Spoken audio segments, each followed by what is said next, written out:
I don't know if you know this about me, but my wife laughed at me, but I like anime and I like the Japanese culture a bit. And so in the Japanese culture, they have this terminology called the ikigai.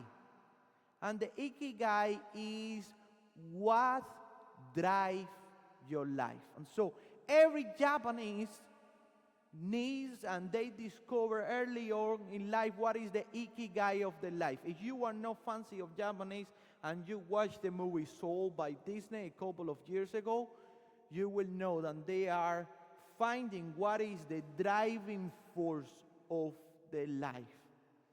And Japan has one of the biggest and highest population of what is called a blue zone. So anybody knows what is a blue zone? A blue zone is the places in the world where they have more people over 100 years old. These are places with outstanding health and people. And one of the keys in the study of the blue zones that they have is the people that have found an ikigai, something that will guide their life, and they are not scared of dying, they tend to live longer. If you are not scared of dying, you live longer, which is like, this is like weird, but it works. We are getting to the end of the book of Daniel.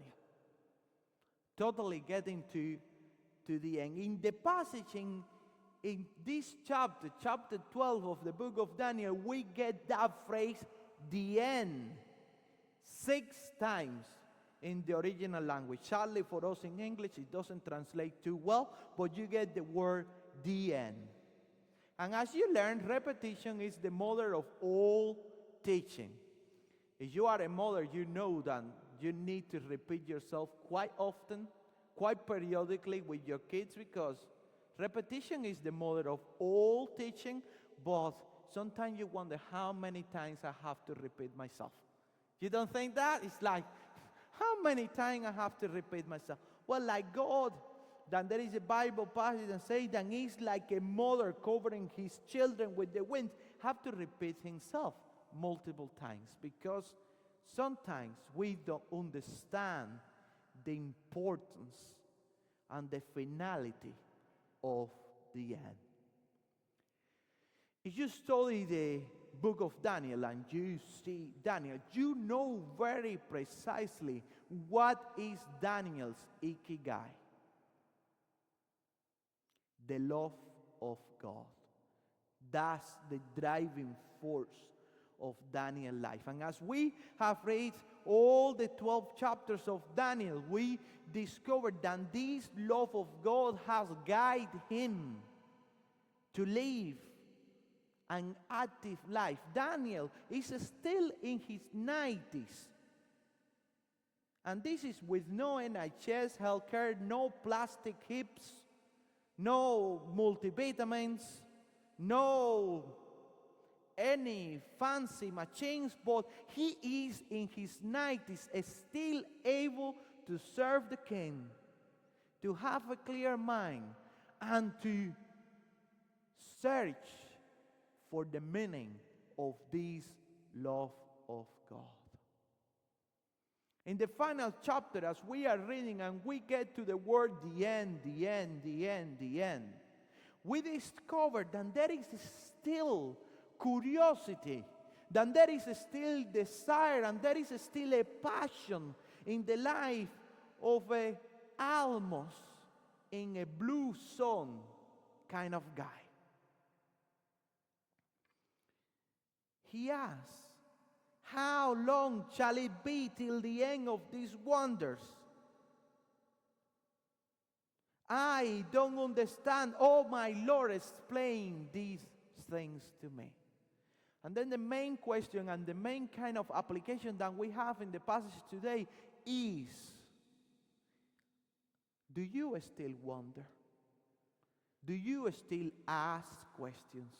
Do you still have the desire of knowing more? If that's the case, physically the man dressed in linen point to Daniel, where all the answers rely.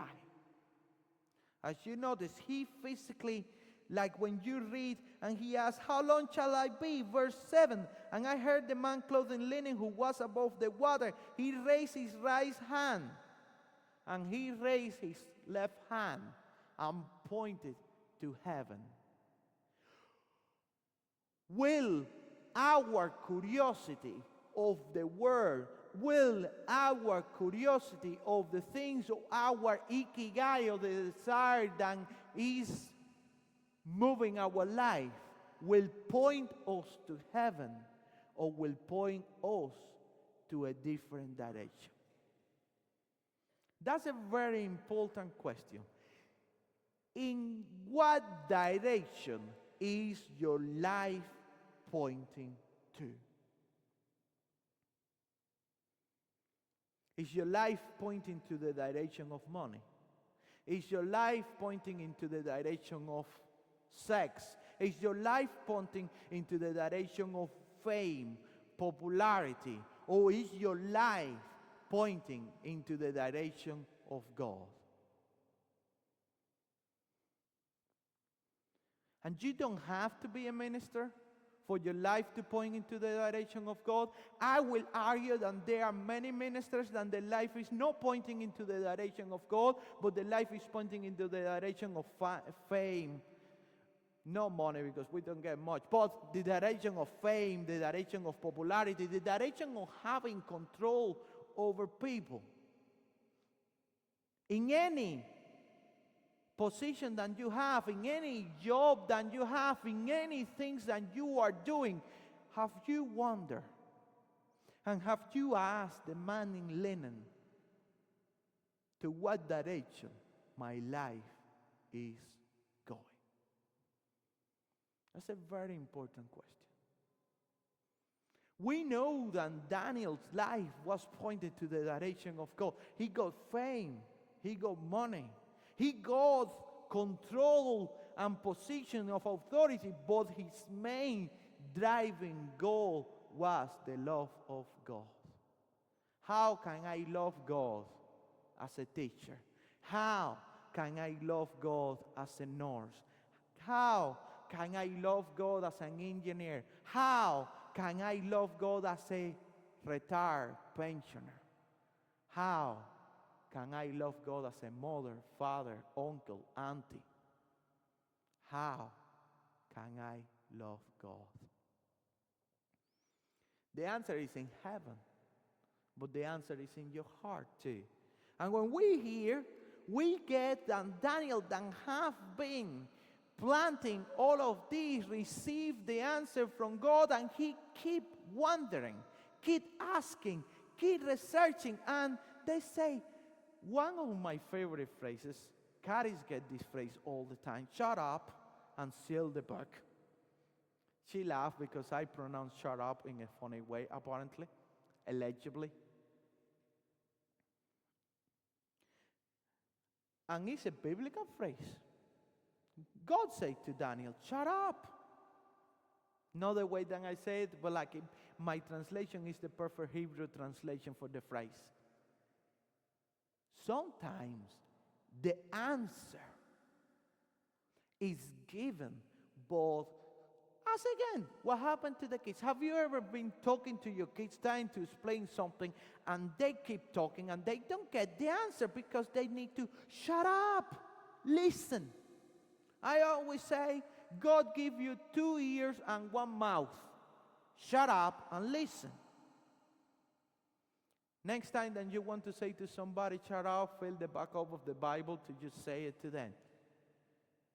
We not only need to find our driving force in life, as Daniel find the love of God, but we need to sometimes shut up and listen to the message of God, to the guidance of God, to the trials and tribulations of God, of life that are going to make us decide one path of another.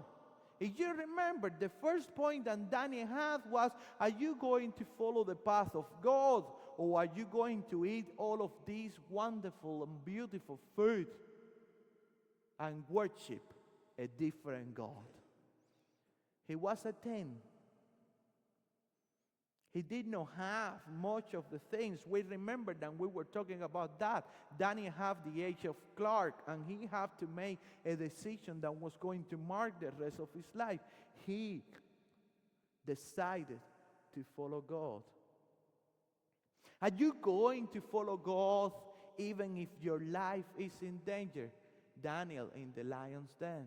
Are you going to follow God even if you have to give a bad news and tell off somebody else? The hang in the mirror, in the wall. Are you going to follow God when new kings change, when new problems arise, when you are sent to obscurity? What is the real driving force of your life?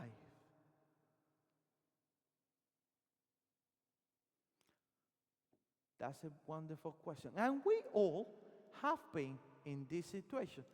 Tell me if you have ever done this with your life. Just watching a YouTube video and a message ping in your phone. Are you close? Oh, flip. On my way. Have you ever done that? You are supposed to be on a path to something. Somebody sent you a message because they arrived to the place and you were meeting. You forgot completely about it, and then you send this message, on my way. But you are still in your jammies with your dressing gown on.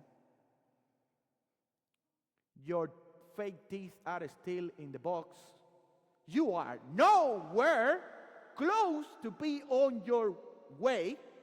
But you write, on my way. And then you figured it out what I'm going to say. I was behind a couple of cyclists. A tractor came in the way. Can you believe that it was an accident? Don't tell Belfast life, please. But there was an accident. Somebody just came in front of the spot and knocked. It was all crazy.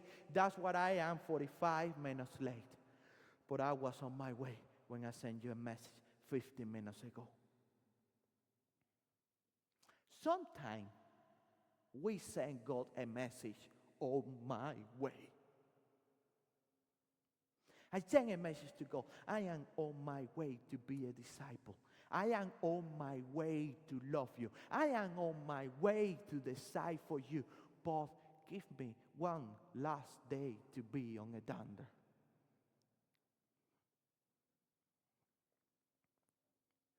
I have a cousin that she was really funny. Not going to mention the name just in case she get cross with me. She's always cross with me anyway. But when we were in church and the preacher was preaching, go for the Lord. And can you say, the Lord, please, Lord Jesus, come back soon. And then the people shouted, hallelujah. She used to pray immediately like, Father, no, please, I want to get married first. I want to have a party.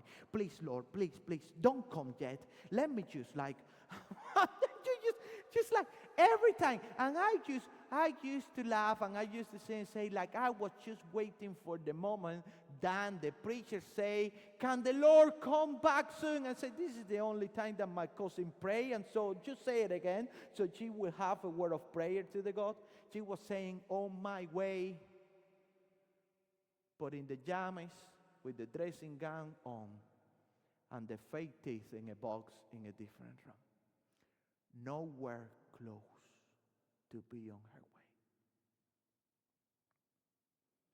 What text are we sending to the Lord? What excuse are we creating? What tractor or cyclist or accident have been in our way to meet Him, to point our direction to Him? The book of Daniel points us to a lot of traffic accidents, to a lot of tractors, to a lot of cyclists. There were a lot of opportunities in which Daniel could have jumped off the train and leave the party altogether. But he didn't. There were a lot of opportunities in which he could say, this is too much. This is too difficult. I am too dumb to understand. That's what I have said multiple times when I am reading the book of Daniel. I say, this is too difficult. This is too complicated. This is too convoluted. Nobody cares about it. But God cares about it. Because there is a difference between the physical phrase, shut up and sell the book, to what we say today. God is saying to Daniel at the end of his life, seal the book. Is not seal and lock the book. It's like write everything and seal it with my word. So people know who I am. So people know what I do. And so people know how to follow me. The message today is, how close are you to God? How close? In what position is your life leading? When you are driving the car of your life, are you in the middle of a detour, or you have clicked the fastest route to meet Christ? Do you know, sometimes when you are to a meeting that is difficult, or when you have a pastoral thing and I put the GPS and they give you like 3 routes or something, if I don't want to arrive quickly, I select the third route. It's going to give me 5 more minutes because I don't want to be in that meeting. But if I am excited, I will press the fastest one because I want to be there. If you are meeting a beautiful girl, Andrew, if you are meeting a beautiful girl and you are going for a date, and this girl is a smasher. That's the right word to say it right now? Well, I was watching TikTok, okay? And this girl is a smasher. Are you taking the long route or the short one? The short one, 100%. And you say, Mommy, don't wait for me. We have the best, most wonderful person in the whole universe. The person that is inviting us to spend eternity in perfect state. Daniel clicked the short way. Daniel said, on my way, when he was actually on his way. And he got a stuff that were not explained to him. He got a stuff that he didn't understood. And God say, at some point, at the end of the road, you are going to know everything. But right now, you need to go on your way. You need to figure it out that your map doesn't have the final notifications, the final advice, the final thing. But go on your way till the end, and you shall rest, and shall stand in your allotted place at the end of the days. If you say to Jesus that you are on your way, and you put your teeth, and you dress up, and you turn that car on, you are going to arrive to a place when the love of God is going to fill you in a way more than any smasher of a girl, than any bank account, and than any ikigai that the Japanese can find. The call today is to get the car going and to be in our actual way to Jesus. Because there is another phrase that the Japanese use, and it's a beautiful phrase. It says that we all start dying at the moment that we are born. And if you think philosophically about that, it's the reality. Our body starts breaking up at the moment that we are on. There is no way to avoid the end.